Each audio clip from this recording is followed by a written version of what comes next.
जय बजरंगबली। भक्तों, आज हम उस परम कृपालु, अत्यंत शांत और करुणा के सागर श्री हनुमान जी की एक ऐसी अद्भुत, विस्तृत और हृदय को झकझोर देने वाली कथा का श्रवण करेंगे, जो सदियों से भक्तों के जीवन में अंधकार से प्रकाश की ओर ले जाने का मार्ग प्रशस्त करती आई है। जब एक इंसान के जीवन में सब कुछ समाप्त होता हुआ प्रतीत होता है, जब चारों ओर केवल निराशा के घने बादल छा जाते हैं, तब एक भक्त का अपने आराध्य पर अटूट विश्वास कैसे साक्षात ईश्वर को धरती पर उतरने के लिए विवश कर देता है। यह कथा उसी विश्वास का साक्षात प्रमाण है। आप इसे एक कथा नहीं, बल्कि एक भक्त की आत्मा की पुकार समझकर श्रवण करें। प्राचीन काल की बात है। अरावली की पर्वत श्रृंखलाओं के समीप रेतीले टीलों और खेजड़ी के वृक्षों के बीच बसा एक अत्यंत सुंदर और शांत नगर था। इस नगर के किनारे पर एक प्राचीन शिव हनुमान मंदिर था, जहां की घंटियों की ध्वनि पूरे नगर को एक ईश्वरीय ऊर्जा से भर देती थी। इसी नगर में एक अत्यंत विद्वान, धर्मपरायण और सादगी से जीवन व्यतीत करने वाले ब्राह्मण देवता निवास करते थे। उनका नाम था पंडित दीनदयाल और उनकी अर्धांगिनी का नाम था सुमति। सुमति का स्वभाव उनके नाम के ही अनुरूप था, अत्यंत कोमल, शांत और हर किसी के प्रति प्रेम से भरी हुई।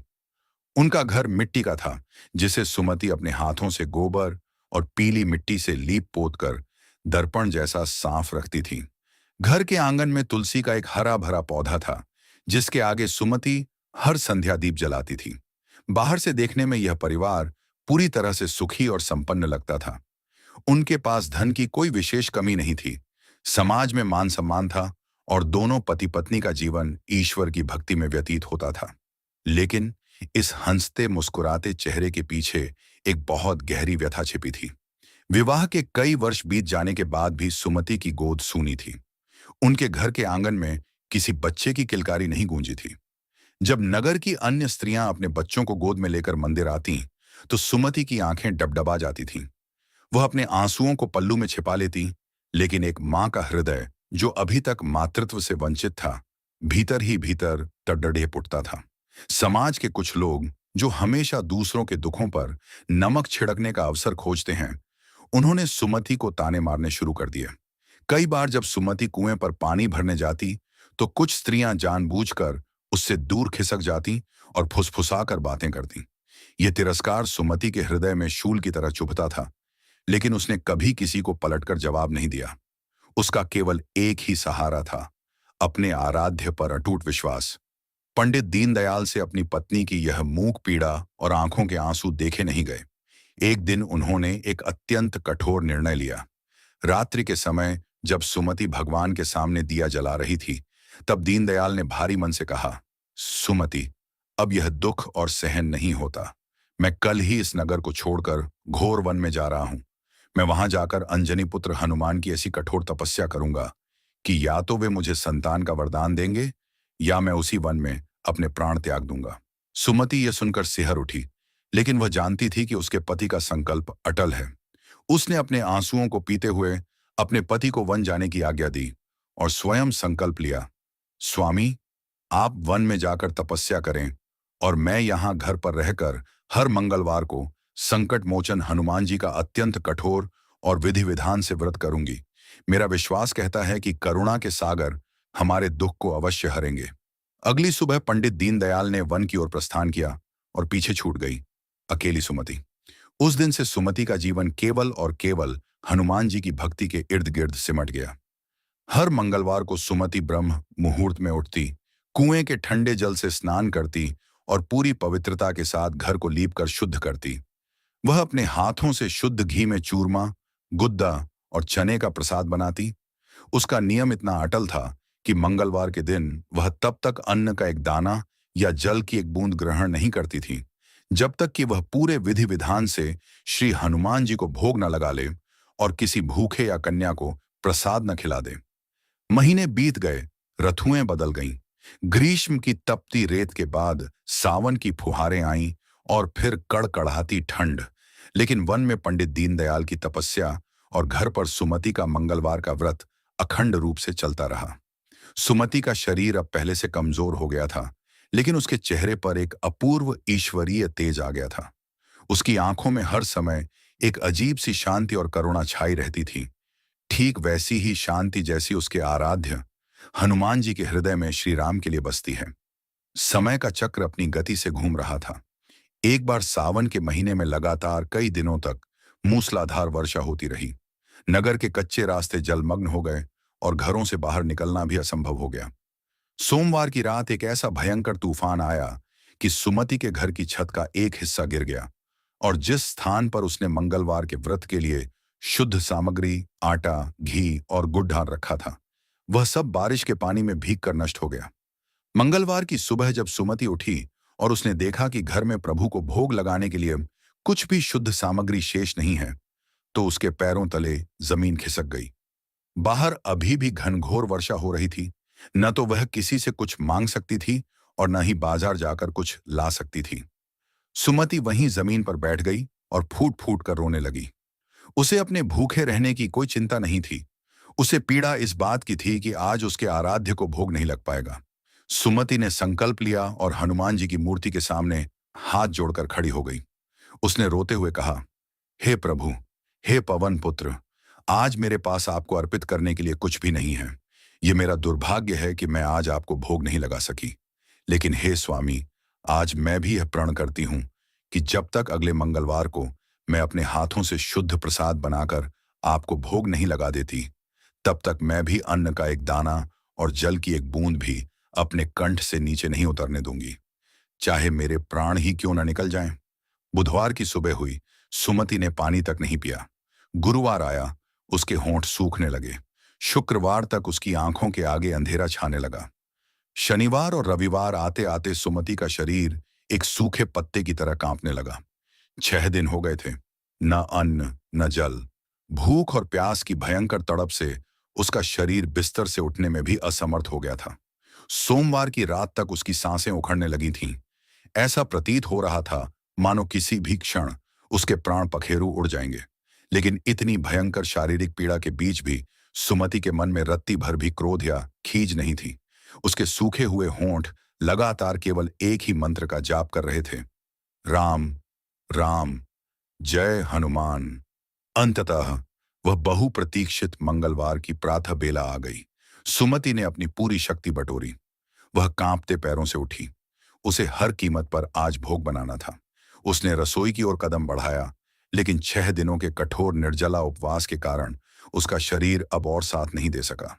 सुमति की आंखों के सामने गहरा अंधेरा छा गया और वह मूर्छित होकर वहीं आंगन की कच्ची मिट्टी पर गिर पड़ी।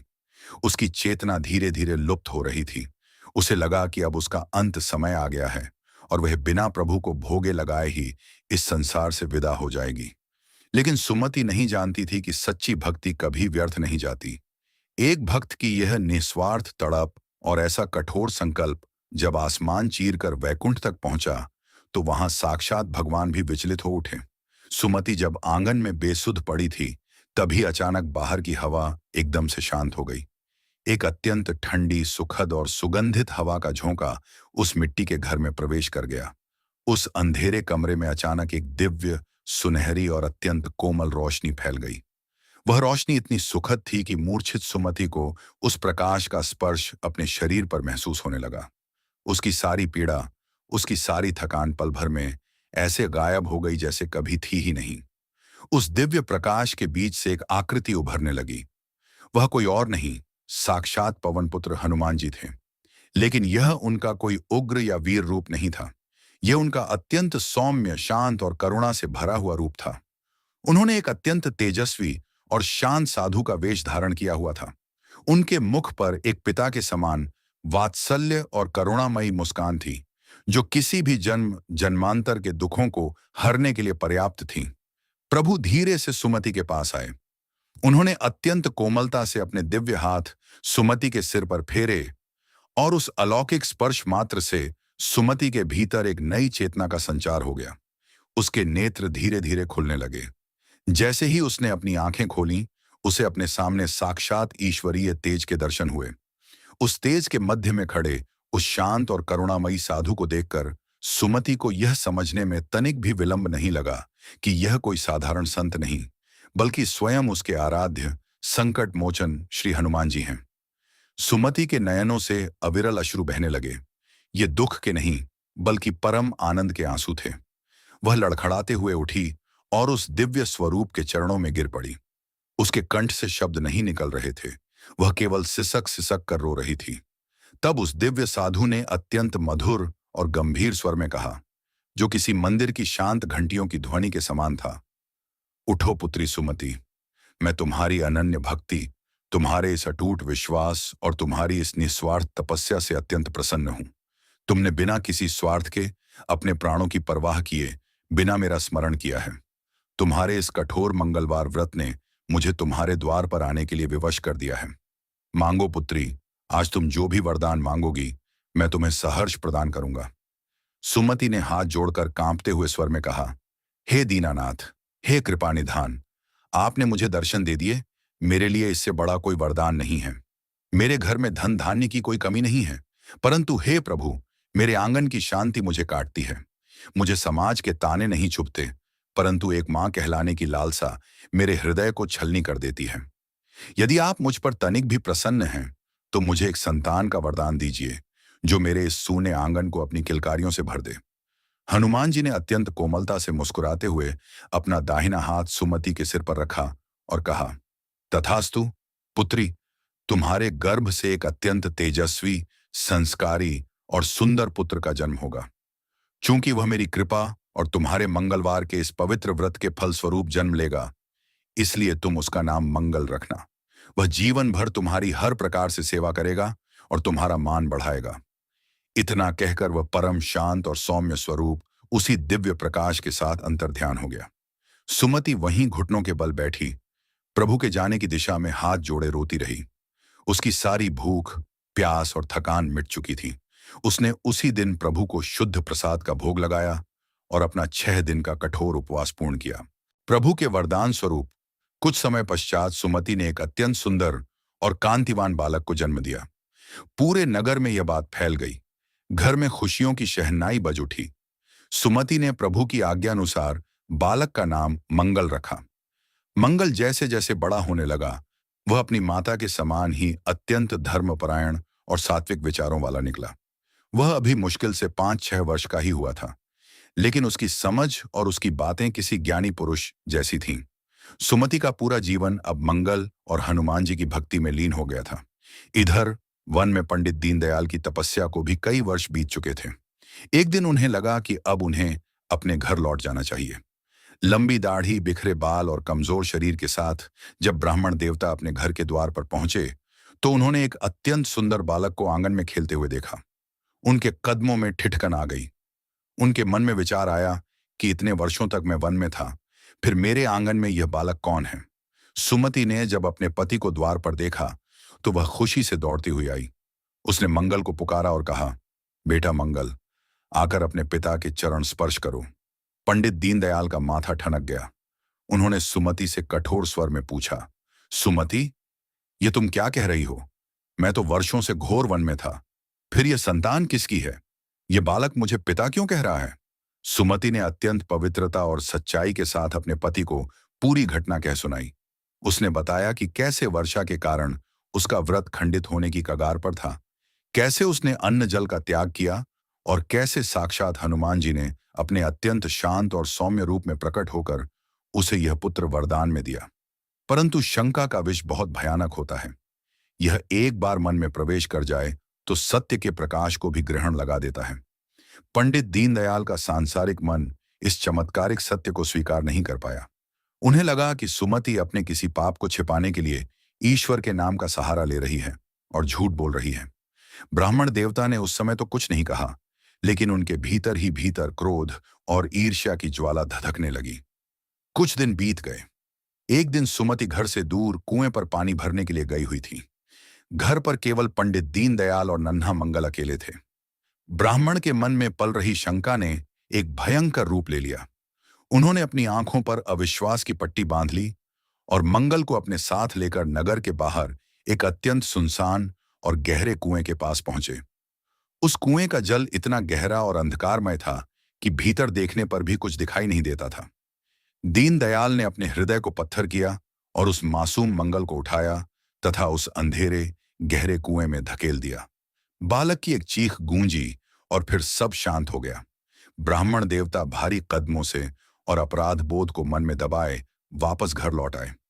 कुछ देर बाद जब सुमति कुएं से पानी भरकर घर लौटी तो उसने देखा कि आंगन सूना है। उसने आवाज लगाई, मंगल, ओ मंगल, बेटा तुम कहां हो? जब कोई उत्तर नहीं मिला तो वह घबरा गई। उसने अपने पति से पूछा, स्वामी, मेरा मंगल कहां है? वह आंगन में खेल रहा था, अब कहीं दिखाई नहीं दे रहा। दीनदयाल ने अपनी नजरें चुराते हुए रूखेपन से उत्तर दिया, मुझे क्या पता, मैं कोई उसके पीछे पीछे थोड़ी घूमता हूं। चला गया होगा नगर में कहीं अन्य बच्चों के साथ खेलने। सुमति का मातृत्व जाग उठा। एक अनजाना सा भय उसके हृदय को चीरने लगा। उसे महसूस हो गया कि कुछ अनिष्ट हुआ है। वह रोते हुए आंगन में तुलसी के पौधे के पास गई। उसने अपने दोनों हाथ आसमान की ओर उठाए और अपनी उसी पुरानी सच्ची तड़प के साथ अपने प्रभु को पुकारा, हे पवन सुत, हे मेरे राम के दूत, आपने ही मुझे यह धरोहर सौंपी थी। मुझे नहीं पता मेरा मंगल कहाँ है, लेकिन वह जहां भी है, हे कृपा निधान, उसकी रक्षा करना। हे संकट मोचन, मेरी पुकार सुनो।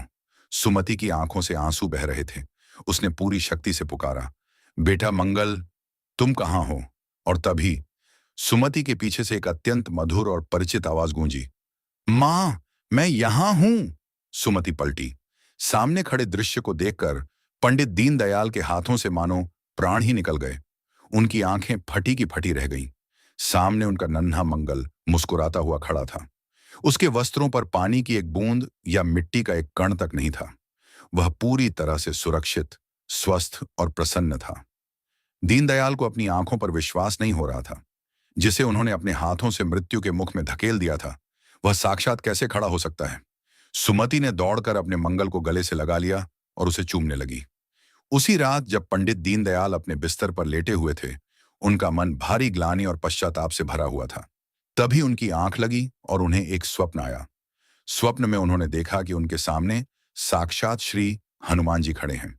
यह रूप कोई डरावना या उग्र रूप नहीं था, बल्कि अत्यंत शांत, स्थिर और करुणामयी था।